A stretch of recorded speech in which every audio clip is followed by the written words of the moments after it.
안녕하세요. 일신사입니다. 저희 채널에는 신박한 사연들이 많이 있으니 많은 분들의 구독 부탁드립니다. 이번 사연은 주변 사람들에게 온갖 야박한 짓을 하던 할머니가 동네 사람들에게 응징을 당한 사연인데요. 함께 보시겠습니다. 안녕하세요. 저는 이제 곧 40대가 되는 유부남입니다. 일찍 결혼해서 고등학생, 중학생 아들 둘 키우고 있습니다. 귀농했다가 동네 주민들의 텃세에 시달리다가 다시 서울로 올라왔다는 분의 글을 보고 저도 글 하나 추가합니다. 시골계 텃세가 꼴사납고 가짱키는 하지만 거기에 걸리면 나는 혼자고 상대는 다수이니 싸워 이기기 쉽지 않죠. 다수의 위세에 눌려 내 소신대로 행동하는 것도 막상 닥쳐보면 쉽지 않고요. 거기에 상대가 말이 안 통하는 노인이라면 말 하나 마나일 겁니다. 저는 작년에 5년간 공들여 해온 사업을 접어야 했습니다. 코로나가 터지기 직전에 그만두게 되어서 다행이란 생각은 들어요. 하지만 공들여 일궈온 사업을 주변의 압박에 대한 부담감 때문에 그만두게 된 것이라 그때는 좋지 않은 마음으로 업장을 뺐습니다. 제가 하던 일은 작은 글램핑장이었어요. 그동안 모아온 돈으로 사업을 시작했습니다. 고깃집을 하던 가든자리가 좋은 것이 있어 매입을 해서 시작하려 했지만 땅 주인이 너무 터무니없이 비싼 금액을 불러서 매입은 포기를 하고 월세를 들어갔어요. 내 건물과 내 땅은 아니어서 인테리어를 최소로 하려고 했지만 건물 내부에 음향시설도 해야 하고 여러 가지 편의시설이 들어가야 했기 때문에 인테리어 비용이 많이 들었습니다. 야외 시설도 있어서 조경에도 비용이 꽤나 들어갔어요. 임대차 계약은 2년으로 했지만 어쨌든 법적으로 5년은 사업을 할 수 있는 보장을 받을 수 있으니 5년 안에 뽑아먹을 만큼 뽑아먹어야겠다고 생각하고 사업을 시작했습니다. 방학 때는 평일과 주말에 큰 경계가 없었지만 학기 중에는 주말에만 거의 손님이 있었어요. 그래도 매출이 꽤 되었습니다. 그때는 블로그가 상당히 유행을 했었어요. 제가 블로그를 꾸준히 열심히 해서 블로그를 보고 찾아오는 손님들이 많이 있었습니다. 처음에 자리가 잡힐 때까지는 수입이 없을 거라고 생각하고 시작했지만 생각 외로 주말마다 예약이 꽉 찼습니다. 오픈빨이겠지 라고 생각하고 열심히 블로그와 여러 가지 홍보를 했습니다. 몇 달이 지나도 몇 주 전에 주말 예약이 꽉 차고 매출도 커져서 즐거웠습니다.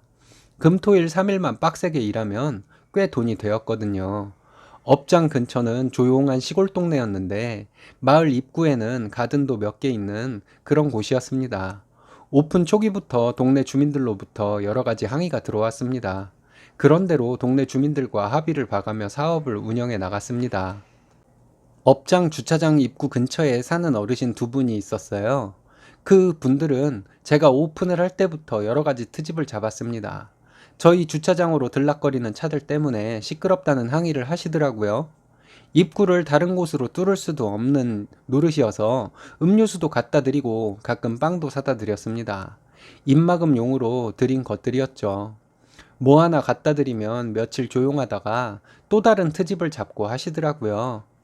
사업을 시작하며 친절 마인드를 마음속에 새긴 것이 제 발목을 잡았나 봐요. 여자로 치면 착한 며느리병이라고 할까요? 좋은 게 좋은 거라 생각하고 그 어르신들 비위 맞추느라 고생 좀 했습니다. 평일에 손님이 없을 때 제가 업장에 예초기를 돌리고 있으면 그 어르신이 와서는 자기 집 마당과 주변의 풀을 깎으라고 시키더군요. 군소리 없이 했습니다.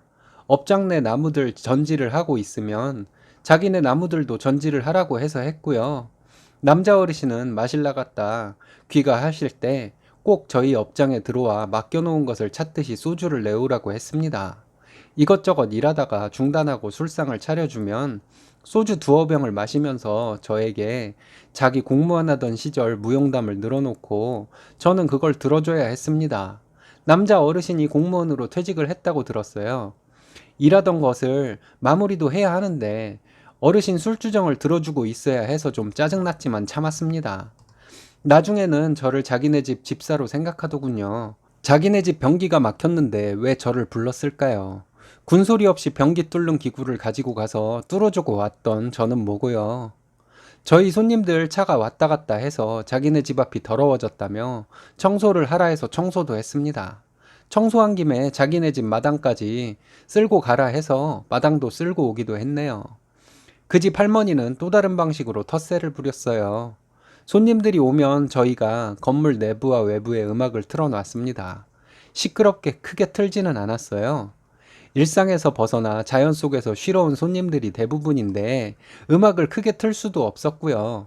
그 할머니는 그 음악 소리가 시끄럽다며 트집을 잡았습니다.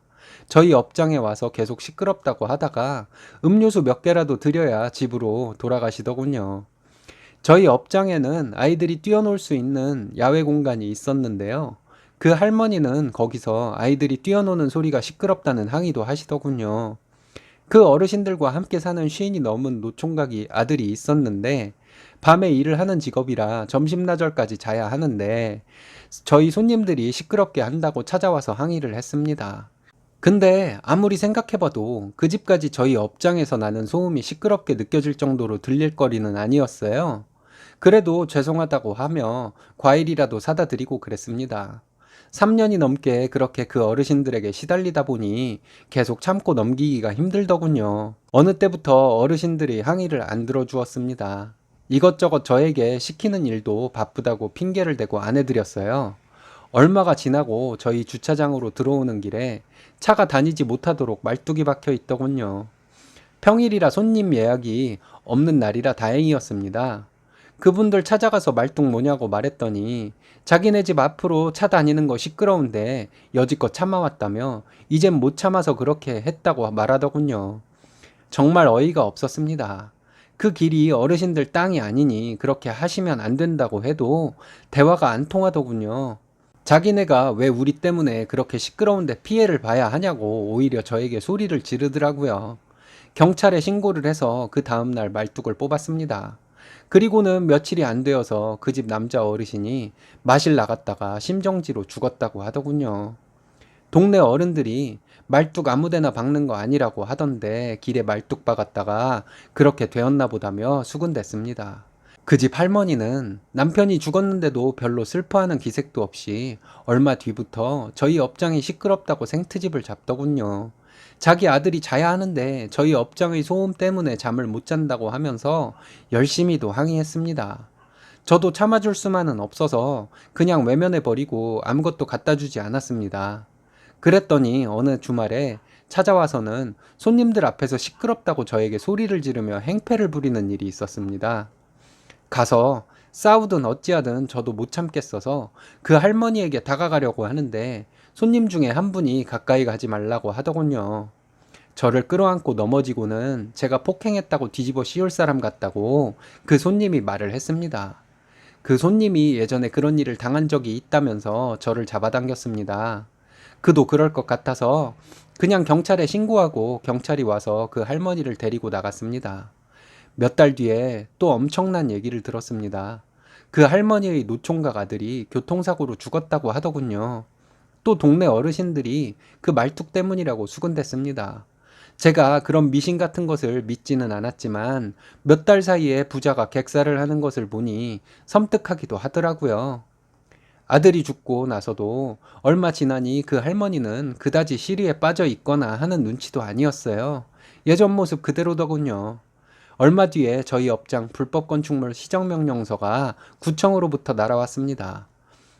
구청 직원과 연락을 해서 항공 측정에 걸린 불법 건축물과 불법 용도 변경한 것들을 원상복구하고 사진을 찍은 다음 다시 원래대로 돌려놓고 하는 것에 200만 원 넘게 들어갔습니다.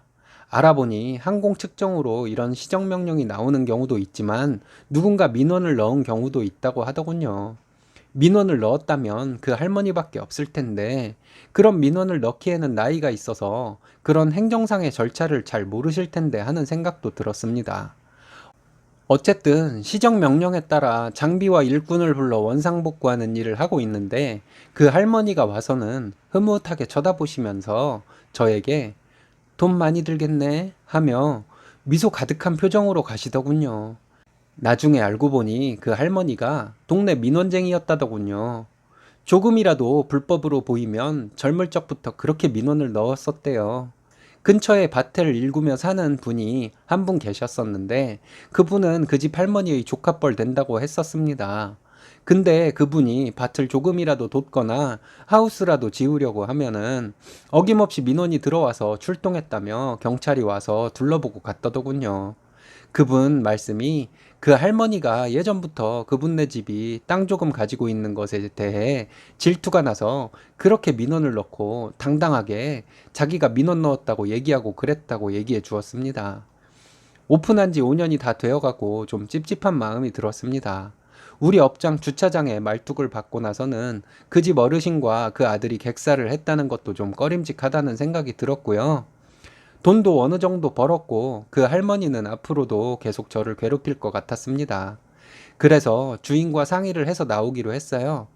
가게 물건들 정리가 다 되어갈 무렵에 여러 장비들이 와서 좀 시끄러웠는데 그 집 할머니는 또 와서 시끄럽다고 화를 냈습니다. 그래서 이제 우리 다른 곳으로 이사 가니 오늘만 좀 시끄럽고 앞으로는 조용할 거라고 이해해 달라고 말씀드렸어요. 그만둔다는 말에 그 집 할머니는 야릇한 미소를 띄우더니 왜? 장사가 잘 안 됐나 보지? 젊은 사람이 안 됐네.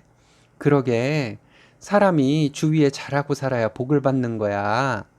이러더군요. 아, 정말 이런 사람이 다 있나 하는 생각이 들었어요.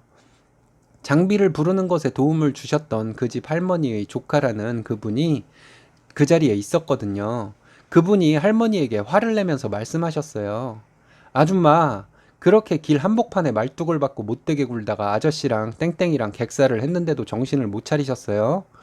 사촌 형제인데도 우리 아버지 때부터 그렇게 우리를 못 잡아먹어 안달리더니만 젊은 친구가 먹고 살겠다고 열심히 사는 데에다가 대고 못된 짓만 하더니 이사 간다니까 와서 고소하다고 하는 거예요? 아줌마, 그렇게 하시는 게 아니에요. 그러다가 아줌마도 천벌 받아요. 라며 저 대신에 제가 하고 싶었던 말을 해주더라고요. 그 집 할머니는 노발대발하면서 그분에게 쌍욕을 하며 난리를 치더군요. 동네 분들이 다들 구경 나오셔서는 전후사정 알아보지도 않고 그 할머니에게 다들 한마디씩 했어요. 저는 업장 정리가 바빠서 더 이상은 그 자리에 있지 못하고 왔다 갔다 하게 되어서 그 이후에는 어떻게 되었는지 잘 모릅니다. 동네 사람들이 모두 나와서 그 할머니에게 한마디씩 한 것을 보면 그 할머니네는 저 같은 외지인이나 토박이들에게나 한결같이 못되게 굴었었나 봐요. 거기에다가 조카라는 분이 당숙모에게 천벌을 운운할 정도면 그 할머니가 여지껏 어떻게 행동을 해왔는지 알 것 같았습니다. 지금도 그때 일을 생각하면 그 할머니의 텃세에 힘들기도 했지만 그 할머니가 그 동네에서 사람들에게 투명인간 취급당하고 살면서도 꿋꿋하게 야박한 짓만 골라서 하는 것을 보면 이런 사람도 있구나 하며 좀 놀랍기도 했습니다. 귀농해서 동네 사람들이 텃세에 힘들다고 어느 분이 쓰신 글에 저도 글 하나 추가해 봤습니다. 읽어주셔서 감사합니다. 오늘의 사연은 여기까지입니다. 재밌으셨다면 좋아요, 구독 부탁드려요. 일신사는 여러분들의 사연으로 제작됩니다. 많은 사연 제보 바랍니다. 여러분들의 사연은 아래 메일 주소로 부탁드려요.